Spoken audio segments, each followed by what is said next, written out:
The wire cutters froze mid-squeeze in Marcus Rodriguez's calloused hands, the thick telephone cable dangling uselessly as a sound drifted through the Montana wilderness that made his Marine-trained instincts scream danger. It wasn't the low rumble of distant thunder or wind through pines. It was something primal, predatory, alive. The single light in the Sullivan house didn't just flicker and die when he cut the power lines. Something inside that isolated farmhouse had been waiting for darkness, and now it was awake. Jake Morrison's flashlight beam trembled violently against the basement window, his methamphetamine-sharpened nerves suddenly razor-wire taut. Jesus Christ, Tank, what was that? The sound came again, closer now, deeper, like breathing made of hunger and violence. Eleanor Sullivan's wedding photograph smiled down from the mantelpiece at shadows that had learned to hunt, while 16-year-old Emma Rose lay upstairs in bed, her gray eyes wide open, listening to her family prepare for war. "Move fast, move quiet," Marcus whispered into his radio, but his voice cracked on the last word. They'd come for an old woman's life savings, expecting easy prey in an empty house. They had no idea what lived behind those walls or what would die to protect it. Leave a like and share your thoughts in the comments along with the city you're watching from now. Let's continue with the story. The Sullivan farmhouse had stood sentinel in Glacier Valley for 63 years, watching generations grow old behind its weathered cedar walls. Eleanor May Sullivan had raised her son Michael here, buried her husband beneath the old oak out back, and now, at 78, she was raising her granddaughter Emma Rose in the same rooms where laughter had once echoed before tragedy carved silence into every corner. 3 years had passed since the state trooper knocked on their door with news that would shatter their world forever. Michael and Sarah Sullivan, driving home from their anniversary dinner, had hit black ice on Highway 2. The semi-truck driver never had a chance to stop. In one heartbeat, Emma Rose went from having loving parents to being an orphan, and Eleanor went from enjoying her golden years to raising a 13-year-old child on $847 a month in Social Security benefits. The house bore witness to their struggle. Peeling paint on the shutters told stories of winters they couldn't afford to maintain.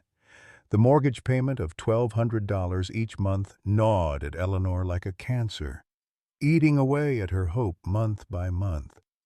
She'd sold her wedding china, her mother's jewelry, even Michael's baseball card collection, but it was never enough. The bank notices piled up on the kitchen table like autumn leaves, each one bringing them closer to losing the only home Emma had ever known.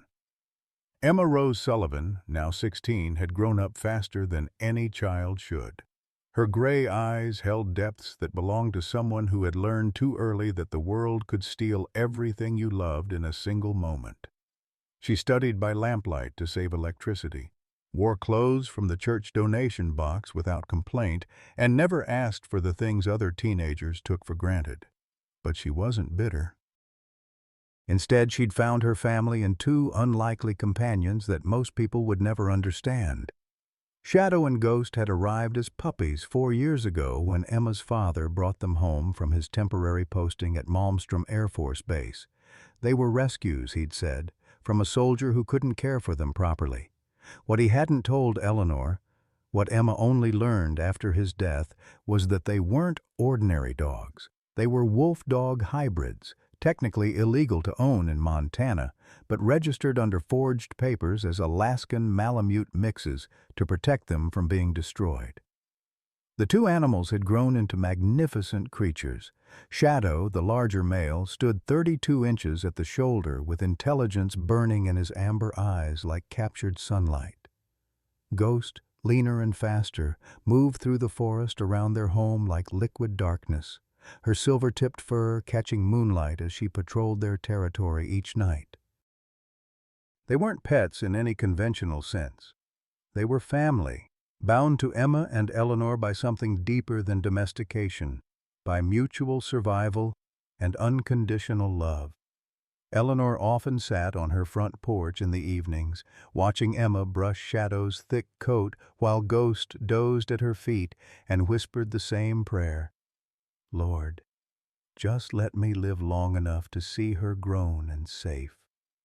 She had no idea that prayer would be tested tonight. Tommy Whitehorse sat in his rusted Chevy pickup on the forest road, engine idling rough in the October cold, his 19-year-old hands trembling as he gripped the steering wheel. 3 months he'd been watching the Sullivan place, telling himself he was just checking on old Eleanor like his grandmother had asked. But the truth gnawed at his conscience like a hungry wolf. He'd been casing the joint, noting when the lights went out, when the old woman took her evening medications, when the girl did her homework by the kitchen window. His grandmother, Agnes Whitehorse, had been Eleanor's closest friend for 40 years. She'd asked Tommy to keep an eye on them after Michael and Sarah died, worried about Eleanor's isolation and depression. That woman's carrying too much sorrow for someone her age, Agnes had said. Just drive by sometimes, make sure she's okay. Tommy had meant well initially, but desperation had a way of twisting good intentions into something darker. The community college acceptance letter sat crumpled in his glove compartment alongside the financial aid rejection. $18,000 for his first year, and his family barely had $1,800 in their savings account. His father's disability checks didn't stretch far enough, and his mother's job at the diner paid minimum wage. Tommy had worked construction all summer, saving every penny, but it wasn't enough. It was never enough. That's when Marcus Rodriguez had approached him at Murphy's bar 3 weeks ago. Tank, as everyone called him, had been asking around about easy targets, isolated houses with elderly residents who might have cash stashes. Tommy had laughed it off initially, but the conversation had planted a seed in his desperate mind. Eleanor had always seemed comfortable, even after Michael's death. There were whispers in town about life insurance money, maybe savings tucked away. What harm could it do to share that information? Now, sitting in the darkness with his radio crackling with Marcus's voice, Tommy realized he'd crossed a line he could never uncross. He'd betrayed the woman who used to slip him extra cookies when he visited with his grandmother, who'd helped him with his college application essay last spring. Eleanor Sullivan had shown him nothing but kindness, and he was repaying it by setting her up to be robbed. His phone buzzed with a text from his girlfriend, Jessica. "Study group's waiting. Where are you?" He stared at the screen, thinking about the future that seemed to slip further away each day. College meant escape from the poverty that had trapped 3 generations of his family. It meant becoming something more than just another reservation kid with limited options. But this wasn't the way to get there. Through the trees, he could see Marcus and Jake moving like shadows toward Eleanor's basement window. Marcus had military training, Jake had street smarts, and both men had nothing left to lose. They thought they were hitting a defenseless old woman and her granddaughter. They had no idea about Shadow and Ghost, no idea that Emma Rose Sullivan had been raised more by wolves than by conventional society. Tommy's radio crackled to life. "Overwatch, we're going in. Keep the channel clear and the engine running." Marcus's voice was steady, professional, but Tommy could hear the underlying tension. Even seasoned criminals felt nervous before crossing that final line. The basement window gave way with barely a whisper. Marcus had taught Jake how to use leverage instead of force, how to slip inside without triggering the kind of creaks and groans that woke sleeping homeowners. They moved through Eleanor's basement like ghosts themselves, past her late husband's workshop, past boxes of Christmas decorations that hadn't been unpacked since Michael's death, past the old coal furnace that had been converted to natural gas decades ago.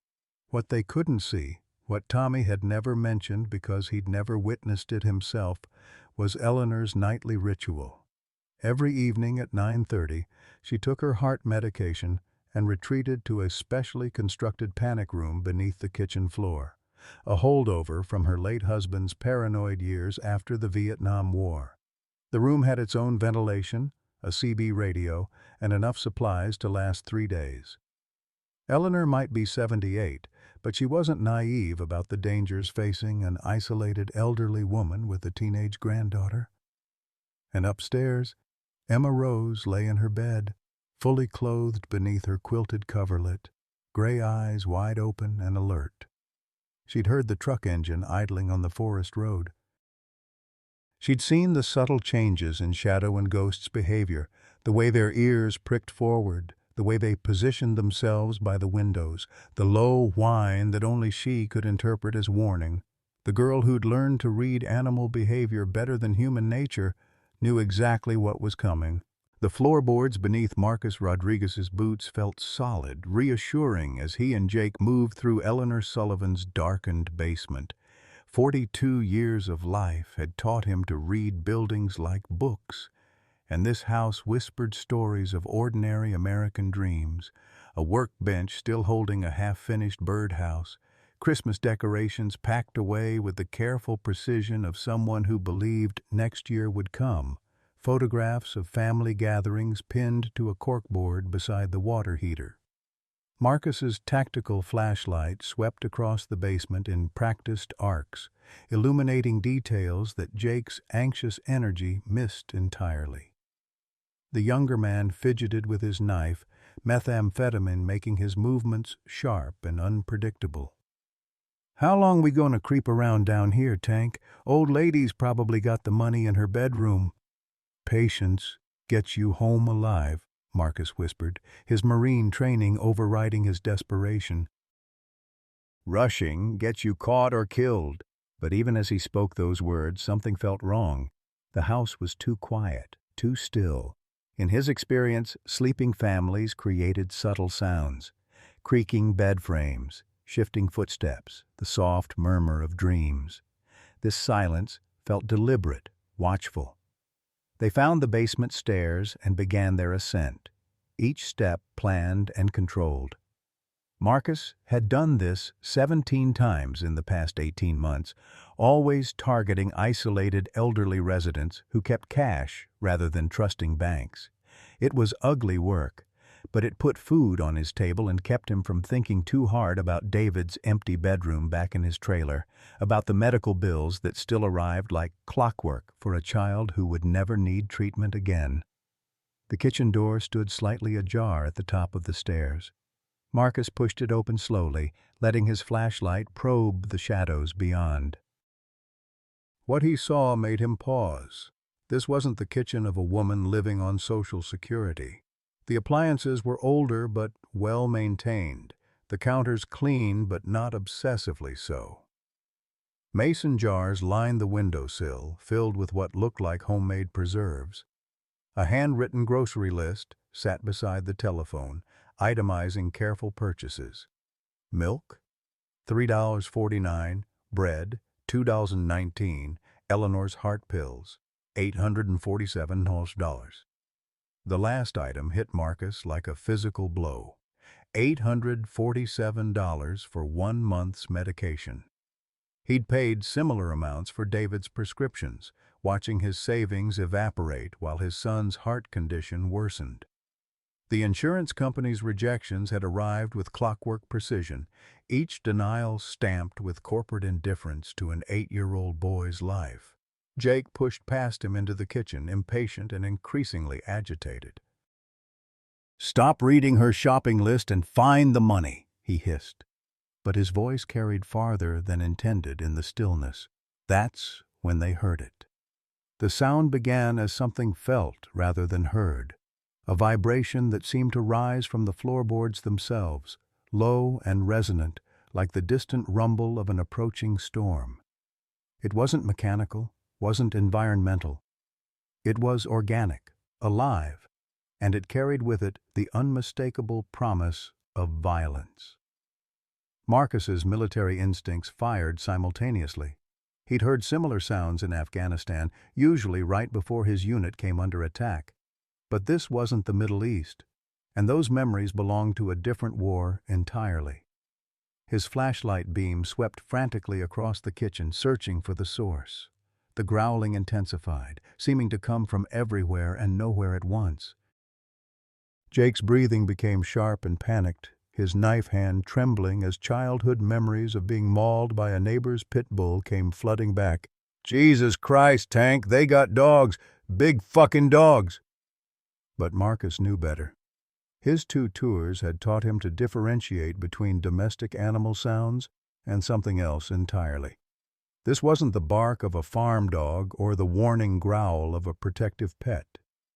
This was the sound predators made when they'd cornered prey, when the hunt was nearly over, and all that remained was the kill. The kitchen's darkness seemed to deepen around them, shadows taking on weight and substance. Marcus's tactical training warred with his rising panic as he realized they'd walked into something far beyond a simple burglary.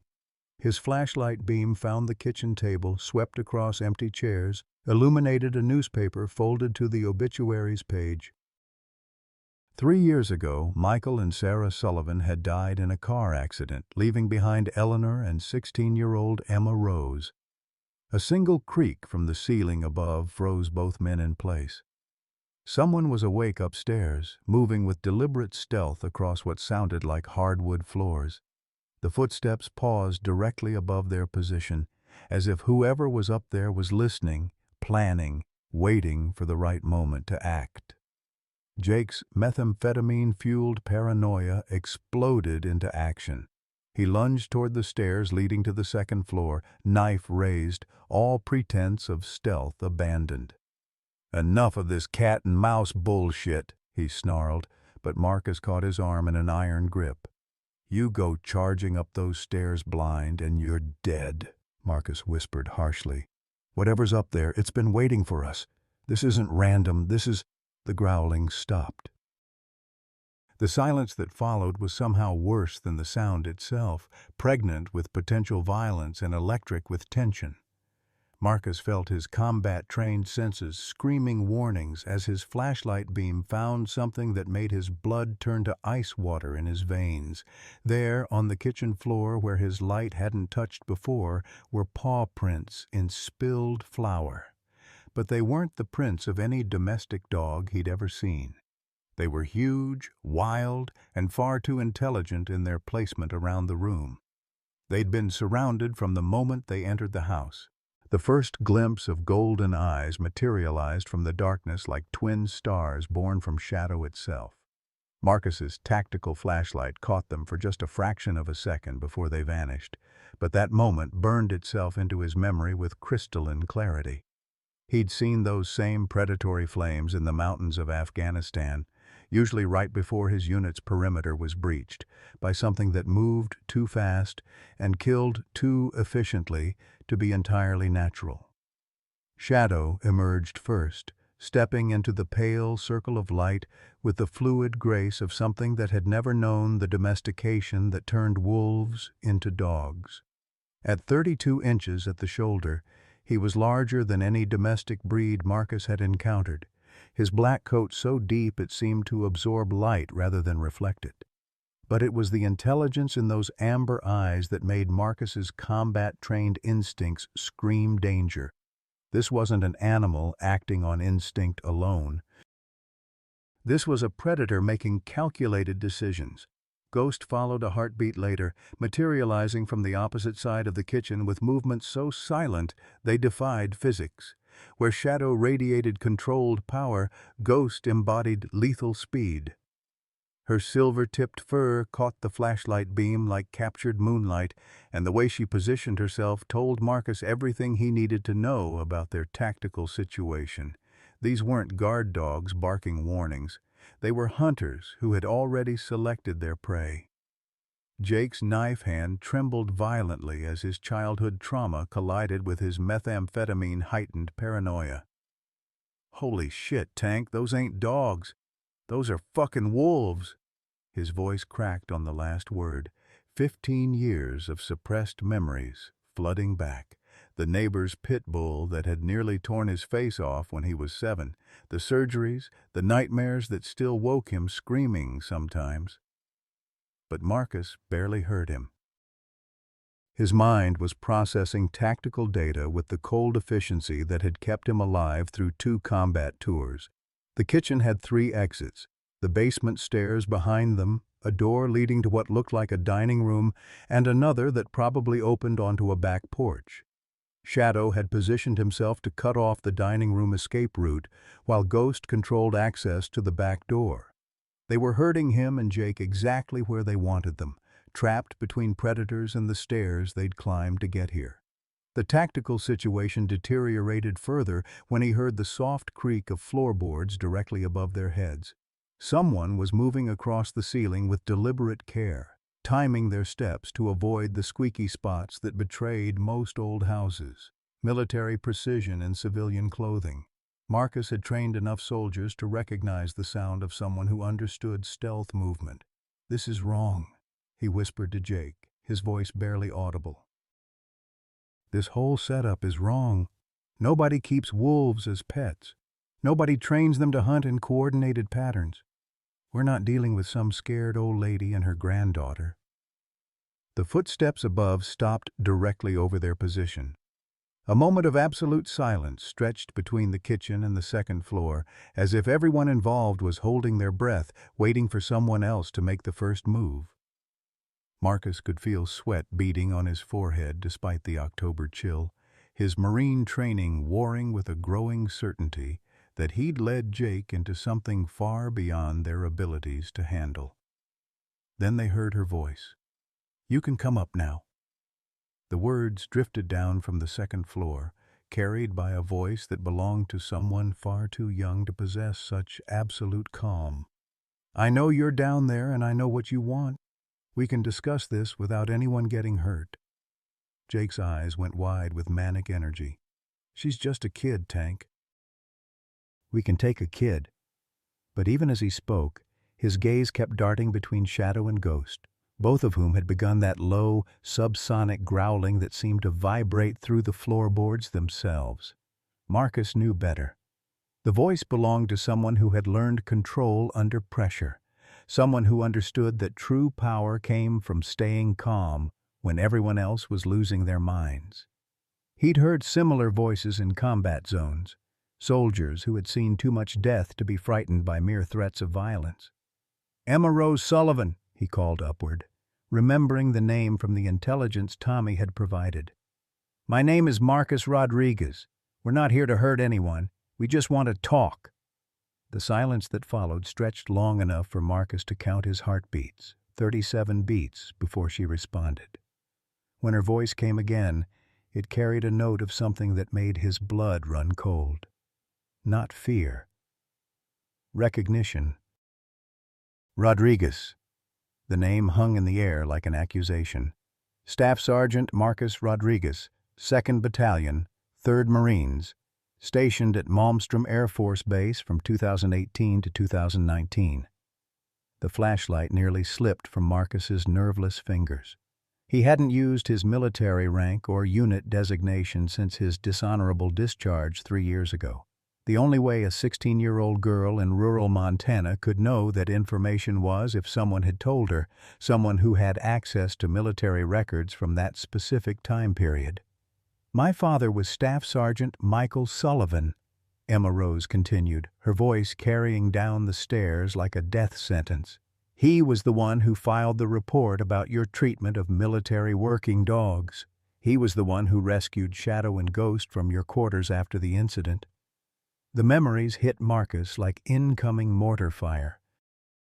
David's heart condition had been getting worse. The insurance company had denied coverage for the experimental procedure, and Emma's father had been the military investigator who'd found Shadow and Ghost beaten and starved in Marcus's quarters during one of his worst PTSD episodes. He'd been drinking heavily then, self-medicating with whatever he could find to make the nightmares stop. And sometimes the small, helpless creatures in his care had paid the price for his inability to cope with losing his son. Michael Sullivan's report had cost Marcus his military career, his benefits, his future. But looking at Shadow and Ghost now, seeing them healthy and strong and fiercely protective, Marcus realized Sullivan hadn't been destroying his life. He'd been saving theirs. Jake's patience snapped like a guitar string under too much tension. "Enough talking," he snarled, and before Marcus could stop him, he lunged toward the stairs leading to the second floor. "Time to end this." Shadow moved like liquid darkness given form. The wolf dog crossed the kitchen floor in 2 powerful bounds, intercepting Jake's path with surgical precision. But instead of attacking immediately, he simply stood there, blocking the way, golden eyes fixed on Jake's face with the kind of intelligence that suggested he was waiting for orders from upstairs. Ghost flanked from the other direction, cutting off Jake's retreat. The 2 animals had Jake surrounded, but they weren't attacking. They were controlling him, keeping him exactly where they wanted him, while they waited for their alpha to make the next decision. "I'm coming down," Emma Rose announced, and Marcus heard her bare feet beginning to descend the wooden stairs. "Don't make any sudden movements. They're very protective, and they remember what you did to them." Marcus felt the weight of cosmic justice settling around his shoulders like a lead blanket. He'd come here to steal money from an elderly woman and her granddaughter, driven by the same desperation that had led him to hurt innocent animals 3 years ago. Instead, he'd walked into a confrontation with the consequences of his past actions, overseen by the daughter of the man whose sense of justice had changed the trajectory of his entire life. As Emma Rose Sullivan appeared at the bottom of the stairs, Marcus saw something in her gray eyes that he recognized from his own mirror during the darkest days after David's death. She had learned to carry unbearable loss with dignity, to transform grief into strength, to protect what mattered most even when it meant facing down armed men in her own kitchen. She was everything he had failed to become, and Shadow and Ghost were living proof that sometimes the victims of violence could heal into something magnificent if they found the right family to love them. The irony was devastating. He'd come here to steal money that would never bring his son back, and instead he'd found the redemption he'd been too broken to seek. Emma Rose Sullivan descended the wooden stairs with the measured grace of someone who had learned early that survival sometimes required absolute control over fear. At 16, she possessed the kind of composure that came from watching your parents die in a hospital room, from holding your grandmother's hand during panic attacks, from understanding that the world could steal everything you loved in a heartbeat if you weren't strong enough to protect it. She wore a simple white nightgown that made her look younger than her years, but her gray eyes held depths that belonged to someone who had aged beyond her chronological time. Her bare feet made no sound on the wooden steps, and Shadow and Ghost adjusted their positions automatically as she moved, maintaining their tactical advantage while never breaking eye contact with the 2 intruders. Marcus felt his tactical assessment shift dramatically as he watched her approach. This wasn't a terrified teenager awakened by burglars. This was someone who had been prepared, who had known they were coming, who had positioned herself and her animals with military precision. The girl moved like she'd done this before, like she'd spent years training for exactly this scenario. "You look different than I imagined," Emma said, stopping at the bottom of the stairs but staying within Shadow's protective radius. Her voice carried no tremor, no hint of the fear that should have been coursing through any normal 16-year-old facing 2 armed criminals in her kitchen. "Daddy's photographs from the base made you look bigger." Jake's methamphetamine-fueled paranoia exploded into verbal aggression. "Listen here, little girl. We didn't come here to chat about your dead daddy. Where's the money? We know old Eleanor's got cash stashed somewhere in this house." The temperature in the kitchen seemed to drop 10 degrees. Shadow's low growl rose in pitch and volume, and Ghost took a single step closer to Jake, her silver-tipped fur standing on end along her spine. But it was Emma's reaction that made Marcus's trained instincts scream warnings. Her face didn't change expression, but something shifted behind her eyes. Something cold and calculating that reminded him of snipers he'd known who could take a life without hesitation when the mission required it. "His name was Staff Sergeant Michael Sullivan," she said quietly, each word precisely articulated. "He died serving his country, protecting animals from people like you, trying to make the world a little bit better before he left it. When you talk about him in my house, you use his rank and his name." Marcus realized they had crossed a line that couldn't be uncrossed. This girl wasn't going to be intimidated, wasn't going to be controlled through fear or threats of violence. She had something worth protecting and the means to protect it, and that combination made her far more dangerous than any armed criminal he'd ever encountered. "Emma," he said carefully, using his command voice but keeping it respectful, "we don't want anyone to get hurt tonight. I know your father was a good man who did his job. I know what I did to Shadow and Ghost was wrong. I was in a bad place then, dealing with things I couldn't handle, and innocent animals paid the price for my problems." She tilted her head slightly, studying him with the intense focus of someone evaluating whether his words carried genuine remorse or tactical deception. "You were drinking 2 bottles of whiskey a day. Your son David was dying, your wife had already left you, and you were taking your pain out on creatures that couldn't fight back." The accuracy of her information hit Marcus like a physical blow. Those details weren't in any official military report. Someone had told her specifics about his personal life during that period, intimate details about his breakdown that only a few people had known. His commanding officer, the base counselor, maybe the military investigators who'd built the case that ended his career. "Your father was thorough in his investigation," Marcus said, understanding dawning like a cold sunrise in his mind. "He didn't just file a report about animal abuse. He built a complete psychological profile." Emma nodded once, a gesture that seemed far too adult for someone her age. He wanted to understand why someone would hurt helpless creatures. He thought maybe if he could figure out the root cause, he could prevent it from happening again. "He spent weeks researching your background, your service record, your family situation." Jake's impatience erupted into desperate action. "Enough with the family therapy session," he snarled, pulling his knife and taking a step toward Emma. "I need money for my next fix, and I'm not leaving here empty-handed. You're going to tell us where the cash is, or I'm going to start cutting pieces off you until you change your mind." The kitchen exploded into controlled violence. Shadow moved first, crossing the space between himself and Jake in a single bound that showcased the power coiled in his muscular frame. But instead of going for Jake's throat, the killing strike that would end the threat permanently, he hit Jake low and hard, sending him sprawling across the linoleum floor while the knife skittered away into the darkness. Ghost flanked simultaneously, positioning herself between Jake and any potential weapon while keeping her golden eyes fixed on Marcus, ready to engage him if he made any threatening movement toward Emma. The coordination between the two animals was flawless, practiced, the result of years of training and an almost telepathic understanding of each other's capabilities. Jake rolled across the floor, screaming profanities and threats, but Shadow simply planted one massive paw on his chest and applied just enough pressure to keep him pinned without crushing his ribs. The wolf dog's intelligence was terrifying. He understood exactly how much force to use, exactly where to position himself to maintain control without causing permanent damage.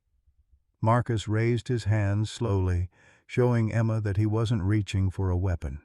"I'm not going to hurt you," he said, his voice steady despite the adrenaline coursing through his system. "And I'm not going to let him hurt you either." Emma looked at him for a long moment, searching his face for signs of deception. "You came here to rob my grandmother, a 78-year-old woman living on Social Security. You brought a methamphetamine addict with a knife into our home in the middle of the night. Why should I believe anything you say?" The question hung in the air like an accusation, and Marcus found himself without a good answer. Because the truth was ugly and complicated and didn't excuse what he'd done. He'd come here because he was desperate, because he was broken, because he thought stealing money from vulnerable people was easier than finding legitimate ways to rebuild his life after losing everything that mattered. But looking at Shadow and Ghost, seeing them healthy and strong and fiercely protective, Marcus realized that sometimes the worst things you do can lead to the best outcomes for others. His cruelty had led to their rescue. His discharge had led to their new life. His failures had somehow contributed to their transformation into magnificent creatures who knew how to love and be loved. The cosmic justice of it was overwhelming. The silence that followed Jake's violent outburst stretched like a taut wire ready to snap.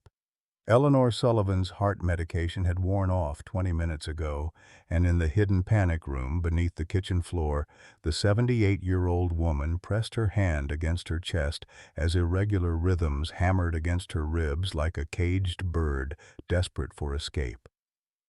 Emma heard the subtle change in her grandmother's breathing through the floorboards, a wheeze that had become familiar during Eleanor's worst episodes.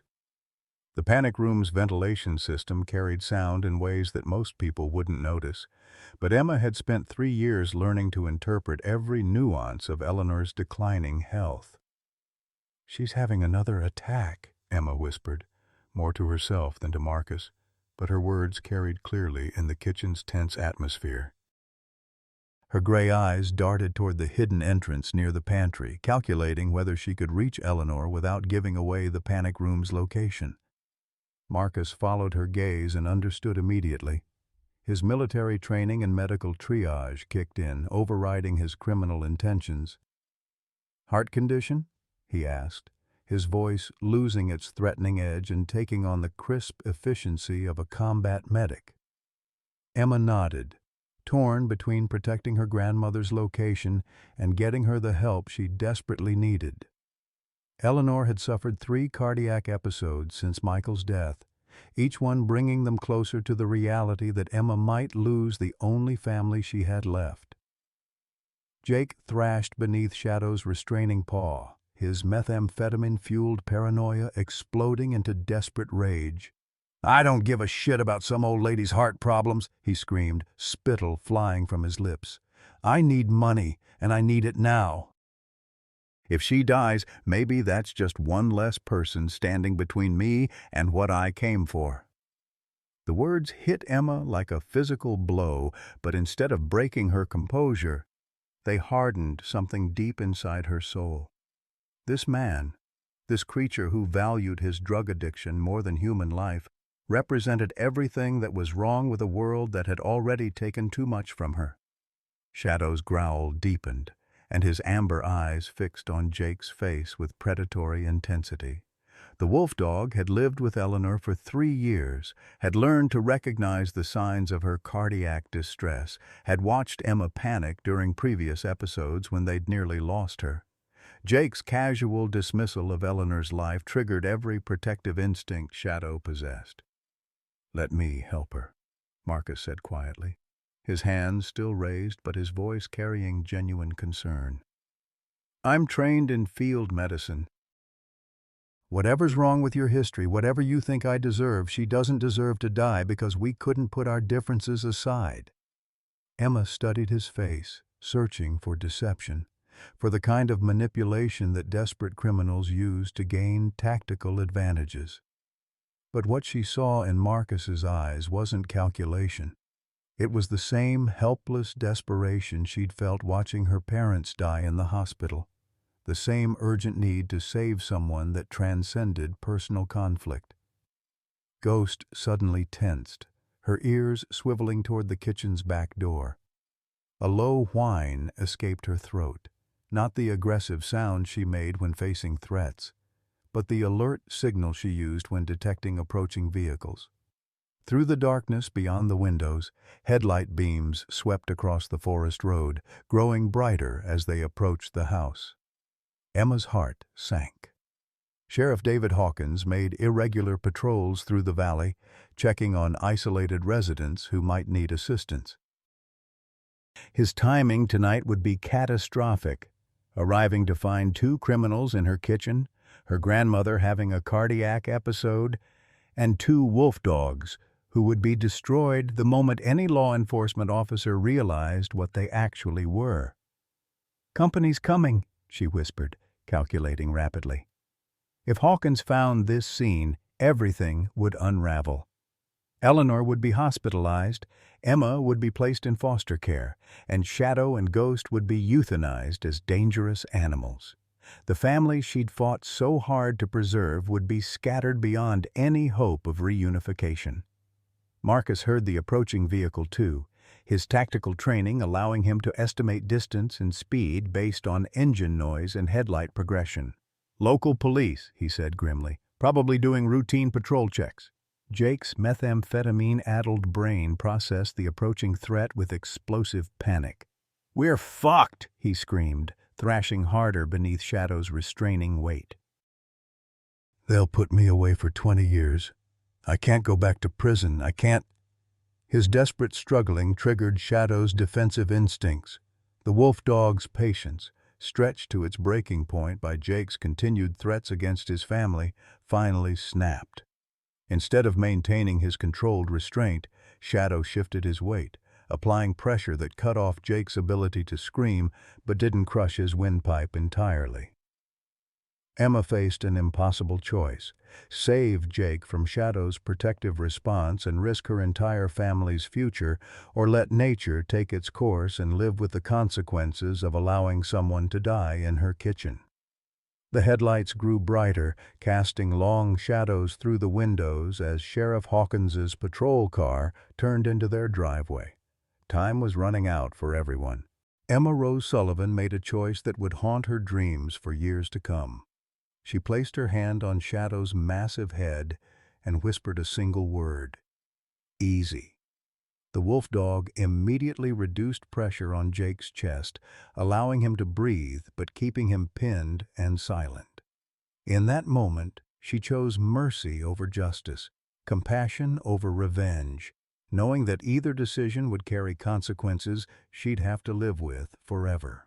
Sheriff David Hawkins' patrol car crunched across the gravel driveway, his headlights sweeping across the Sullivan house with the routine precision of someone who'd made this check dozens of times before.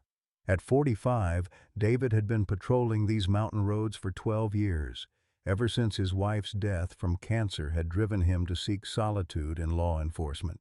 He'd known Michael Sullivan personally, had attended his funeral, and had been quietly watching over Eleanor and Emma ever since.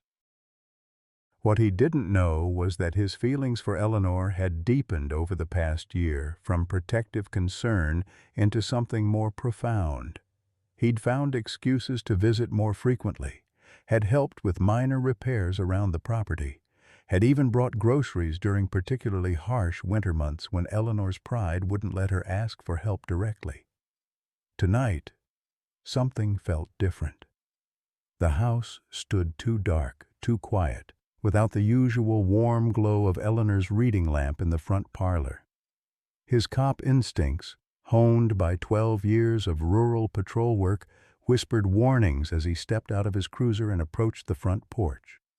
Inside the kitchen, Emma faced a nightmare scenario with multiple ticking clocks converging simultaneously.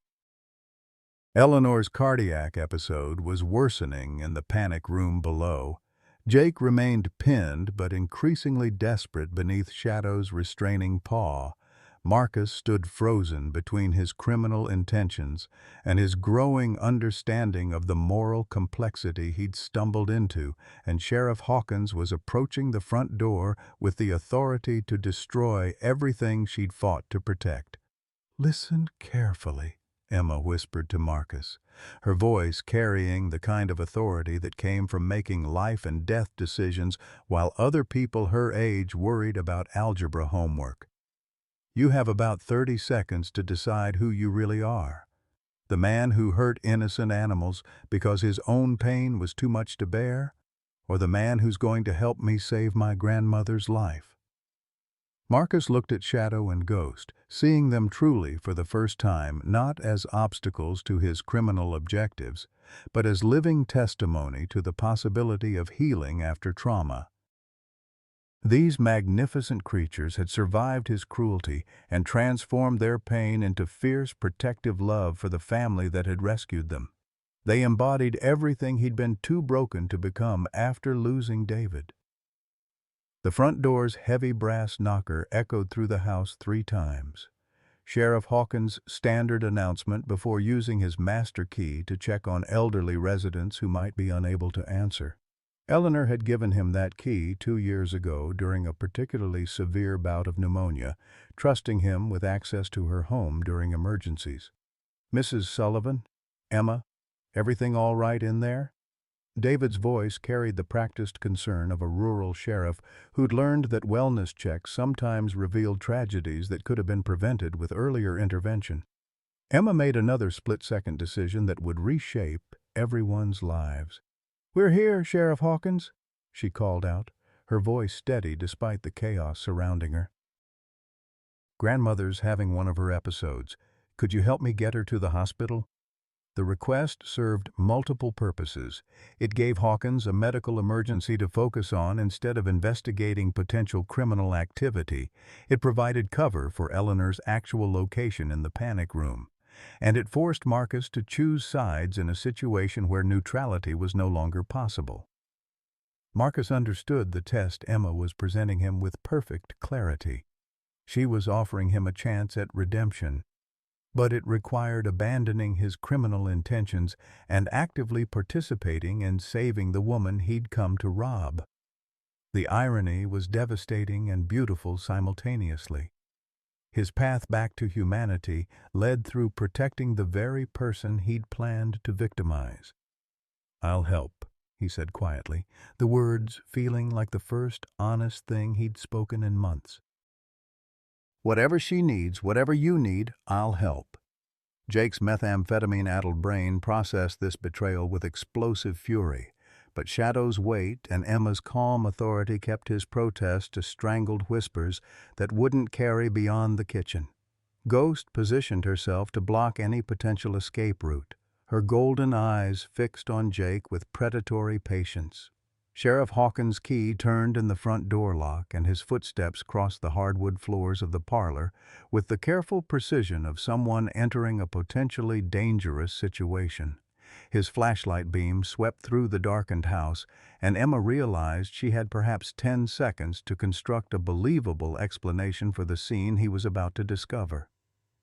"Sheriff, we're in the kitchen," she called, stepping protectively in front of Jake's prone form, while gesturing for Marcus to move toward the pantry area where Eleanor's panic room entrance was hidden. "This is Marcus Rodriguez. He's a veteran friend of my father's who came to check on us when he heard about the power outage." The lie rolled off her tongue with practiced ease, but Emma knew that Hawkins' trained observation skills would quickly identify inconsistencies in their story. Jake's presence beneath Shadow would be impossible to explain. The signs of forced entry through the basement window would be discovered eventually, and Marcus's nervous demeanor would raise immediate suspicions. David Hawkins appeared in the kitchen doorway, his sheriff's uniform and duty belt lending him an air of unquestionable authority that made the room feel suddenly cramped and dangerous. His flashlight beam swept across the scene, taking in Emma's nightgown, Marcus's guilty expression, Shadow's protective stance over something on the floor, and Ghost's alert positioning near the back door. "Where's your grandmother, Emma?" he asked, his voice carrying the kind of professional concern that suggested he'd already identified multiple problems with the situation he'd walked into. The panic room's hidden entrance lay just 3 feet from where Marcus stood, Eleanor's labored breathing barely audible through the concealed ventilation system, and the entire carefully constructed lie that Emma had built around their circumstances stood on the verge of complete collapse. Everything that mattered to her, Eleanor's life, Shadow and Ghost's safety, her own future, depended on the next words that came out of her mouth. Emma Rose Sullivan looked directly into Sheriff David Hawkins' weathered face and made the most dangerous gamble of her young life. "She's in the root cellar, Sheriff. Her heart started acting up when the power went out, and she went down there because it's cooler. Marcus was helping me get her back upstairs when you arrived." The lie contained just enough truth to be believable. There was indeed a storage area beneath the kitchen. Eleanor did have heart problems, and power outages did trigger her anxiety attacks. But David Hawkins had been a cop for 12 years and a man in love with Eleanor Sullivan for the past 2. He knew this house, knew Eleanor's routines, and something about the scene in front of him didn't align with the story he was hearing. His flashlight beam swept across Marcus's face, taking in the older man's military bearing, the tension in his shoulders, the way his eyes kept darting toward the area near the pantry. David's instincts whispered warnings, but his concern for Eleanor overrode his suspicion of strangers in her kitchen.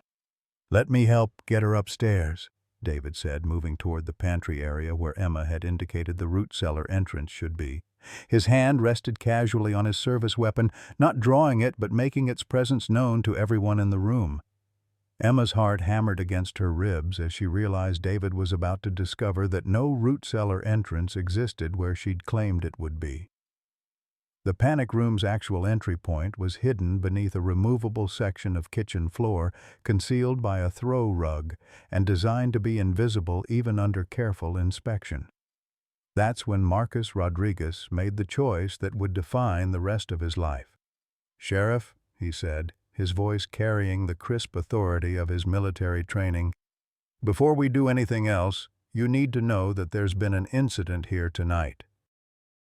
I came here with 2 other men intending to rob Mrs. Sullivan and her granddaughter." David's hand moved to his weapon in one smooth motion, his body automatically shifting into a defensive stance as his mind processed the confession. "Are you armed? Where are the other men?" Emma felt the situation spinning beyond her control, but Marcus continued with the kind of calm precision that suggested he'd thought through every possible consequence of his words. "I'm not armed. One of my companions is currently restrained on the floor behind Emma's dogs. The other is outside in a pickup truck on the forest road." The word dogs hung in the air like a question mark, and David's trained observation skills immediately focused on shadow and ghost. He'd seen plenty of domestic dogs during his years of rural patrol work, but these animals possessed a size and bearing that suggested something far removed from ordinary pet ownership. "Emma," David said carefully, his voice taking on the authoritative tone he used during potentially dangerous encounters, "step away from the animals and move toward me slowly." But Emma Rose Sullivan had spent 3 years learning that sometimes the only way to protect what you love is to stand your ground, even when every authority figure in your life is telling you to surrender. "No, Sheriff. They're family, and they're not going anywhere." The simple refusal carried such quiet strength that David found himself reconsidering his assessment of the situation. This wasn't a hostage scenario with a traumatized victim. This was a young woman making informed decisions about her own safety and the safety of those she considered family. Marcus watched this exchange with growing understanding of just how remarkable Emma truly was. At 16, she possessed the kind of moral courage that he'd lost somewhere in the mountains of Afghanistan, the ability to choose what was right over what was safe, to protect the vulnerable even when it meant risking everything she held dear. "The man under shadow needs medical attention," Marcus continued, his confession serving as a bridge between honesty and practical necessity. "His breathing is labored, and I think he's going into withdrawal from methamphetamine use. He's not a good person, Sheriff, but he doesn't deserve to die on this kitchen floor." David processed this information with the efficiency of someone accustomed to complex emergency situations. One injured suspect restrained by potentially dangerous animals, another suspect outside in a vehicle, an elderly woman with cardiac problems in need of assistance, and a 16-year-old girl who was somehow managing to maintain control over all of it. Shadow shifted his position slightly, allowing David to see Jake Morrison's pale, sweating face and labored breathing. The young man's eyes were wide with methamphetamine-induced paranoia, but his struggles had weakened considerably as the drug's effects began wearing off, and the reality of his situation penetrated his addled consciousness. "Tommy Whitehorse is outside," Marcus added, providing information that made David's expression shift from professional caution to personal betrayal. "Agnes Whitehorse's grandson. He was our lookout, but I think he's been having second thoughts about his involvement." The name hit David like a physical blow. He'd known Tommy since the boy was 12 years old, had watched him struggle with his family's poverty, had even written a letter of recommendation for his college application. The idea that Agnes's grandson, Eleanor's best friend's grandson, had participated in planning this robbery added layers of betrayal that went beyond simple criminal activity. Emma saw the pain flash across David's features and understood that this revelation had personal meaning for him. "Sheriff," she said softly, "people make mistakes when they're desperate. Tommy isn't evil. He's just scared about his future, about disappointing his family, about being trapped in poverty forever." Her words carried the wisdom of someone who had learned to see past people's worst moments to understand their underlying motivations. She'd watched her grandmother struggle with pride and desperation, had seen how financial pressure could make good people consider terrible choices, had learned that sometimes the difference between victim and perpetrator was nothing more than timing and circumstance. David holstered his weapon, recognizing that the immediate danger had passed and the situation required medical attention more than law enforcement action. "We need to get your grandmother to the hospital," he said, focusing on the most urgent priority. "And we need to get this young man medical attention before his condition deteriorates further." But even as he spoke those practical words, David understood that the night's events had revealed truths that would reshape all their relationships forever. Eleanor's granddaughter possessed a strength and maturity that most adults never developed. Marcus Rodriguez had found his path back to humanity through protecting the family he'd come to victimize. And somewhere in the darkness outside, Tommy Whitehorse was learning that some mistakes carried consequences that extended far beyond the person making them. The real question was whether healing was possible after so much truth had been revealed, whether families could be rebuilt from the fragments of shattered trust, whether love could survive the weight of complete honesty about human frailty and the desperate lengths people would go to protect what mattered most to them. The ambulance arrived 18 minutes later, its red and blue lights painting the Sullivan kitchen in alternating shadows of urgency and hope. Eleanor Sullivan emerged from her panic room pale and shaken but alive, her heart rhythm stabilized by the nitroglycerin tablets David Hawkins had administered from his patrol car's emergency medical kit. As the paramedics loaded her onto a gurney, her weathered hand sought Emma's fingers with the desperate grip of someone who understood how close she'd come to leaving her granddaughter completely alone in the world. "Don't you dare think about blaming yourself for any of this," Eleanor whispered to Emma as the medics checked her vital signs. "You kept us all alive tonight, sugar. You turned what could have been a tragedy into something that might just save everyone involved." Marcus Rodriguez sat in the back of David's patrol car, not in handcuffs but by his own choice, finally ready to face the consequences of decisions that had spiraled far beyond his original intentions. Through the window, he watched Tommy Whitehorse surrender himself to a deputy sheriff, the 19-year-old's face streaked with tears of shame and relief. The boy had made a terrible mistake, but Marcus understood that sometimes the worst choices led to the most important lessons about who you really wanted to become.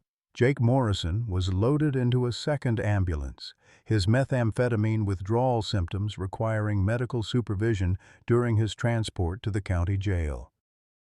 Shadow and Ghost had released him at Emma's command, demonstrating the kind of trained obedience that would prove crucial in the legal proceedings to come.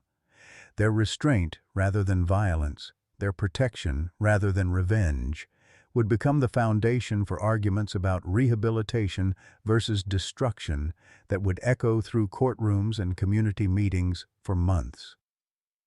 David Hawkins stood on the Sullivans' front porch, watching the convoy of emergency vehicles prepare to leave, understanding that the night's events had changed everything he thought he knew about love, justice, and the complicated ways people protected each other.